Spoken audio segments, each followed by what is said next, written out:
Connection Kit. Now I say kit because it's actually two pieces that come with it. The first one is a dock connector kit, a piece that will allow you to basically put in an SD card. So it's like an SD card reader for your iPad. The second one is a standard USB port, which is really designed to plug in your camera directly via the USB cable to your iPad.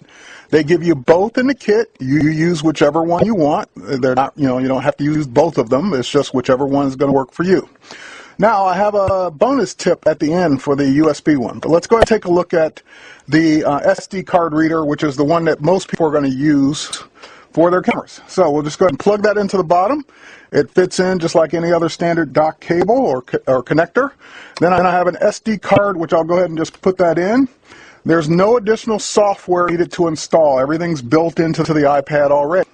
Now what it's doing is it's reading that entire card, and eventually it will start to bring up the thumbnails, and that card has a ton of stuff on it, including videos. Now once it brings up those thumbnails, which it's starting to do, then you can decide which ones you want to bring in. So I had 3 checked off from before. Actually, it's telling me that those are in. So I want to bring in this one and this one. So I've just basically enabled 2 photos. Of course, you can say import all. So now I'll just tap the import button at the top. And again, I get the import all or import selected. I'm going to say import selected.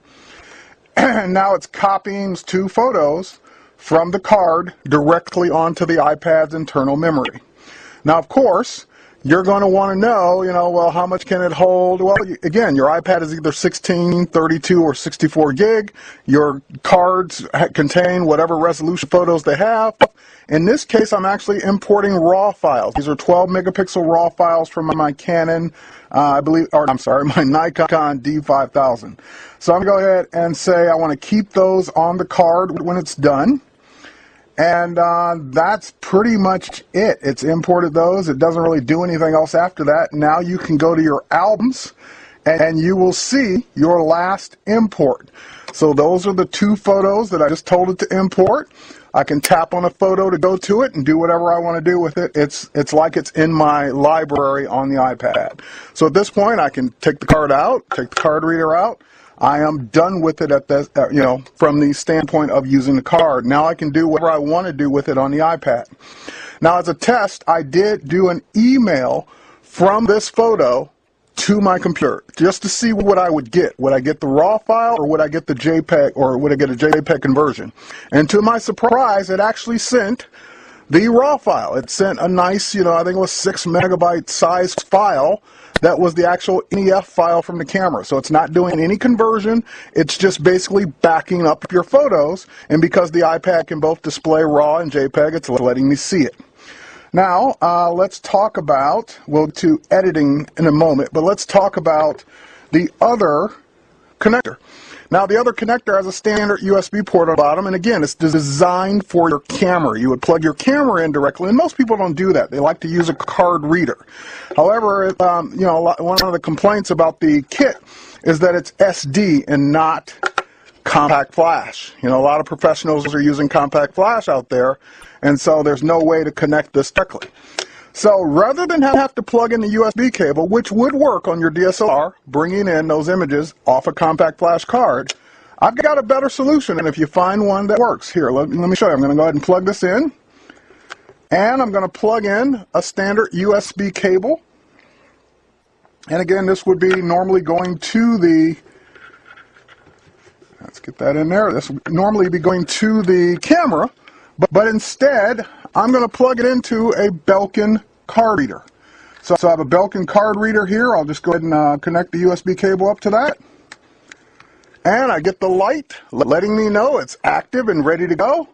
And now I will put my compact flash card in the reader itself. And voila! It's giving me the choices of bringing in the photos off the compact flash card, which is on a reader. So I can do the same thing. I can select the photo to import.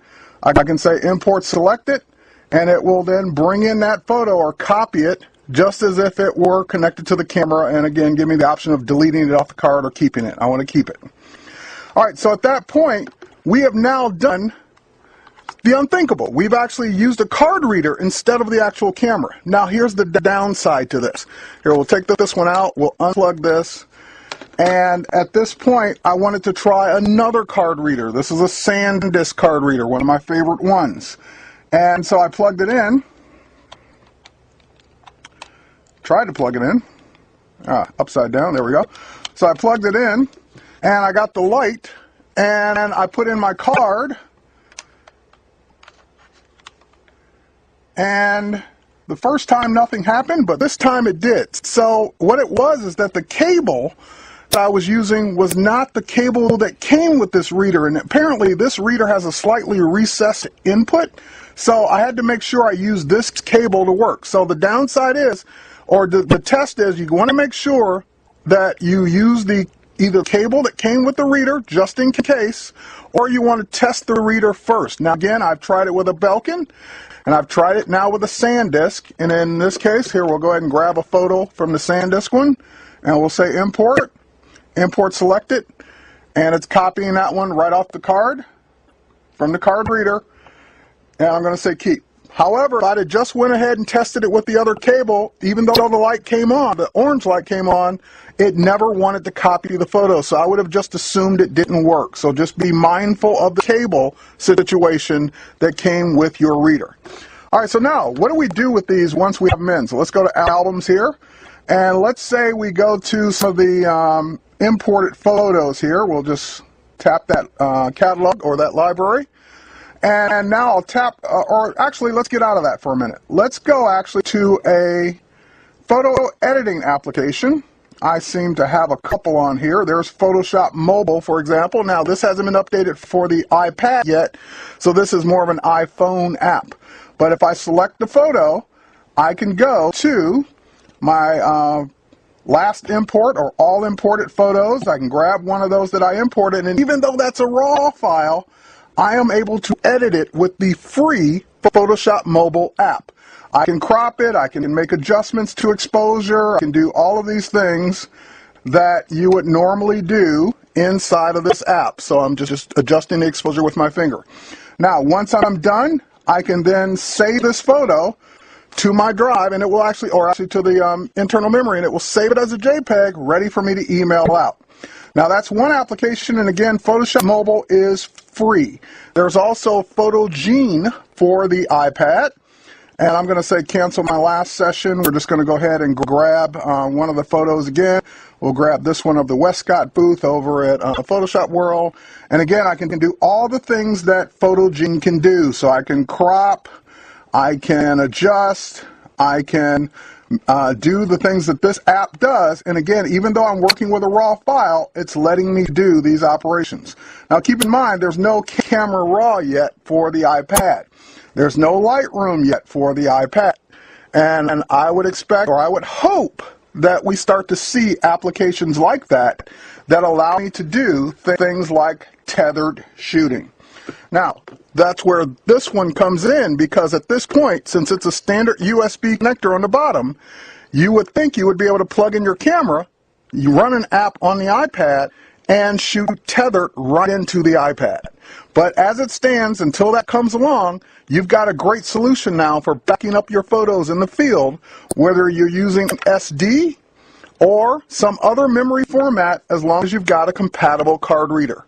Now, you'll find links to this stuff on my tech blog at terrywhite.com as soon as this post goes up, which will be sometime probably Monday the 26th or 25th, whatever day that is. So, that's it for this episode of the Terry White Tech Blog in the Field kind of report on the iPad Camera Connection Kit. Thanks for watching.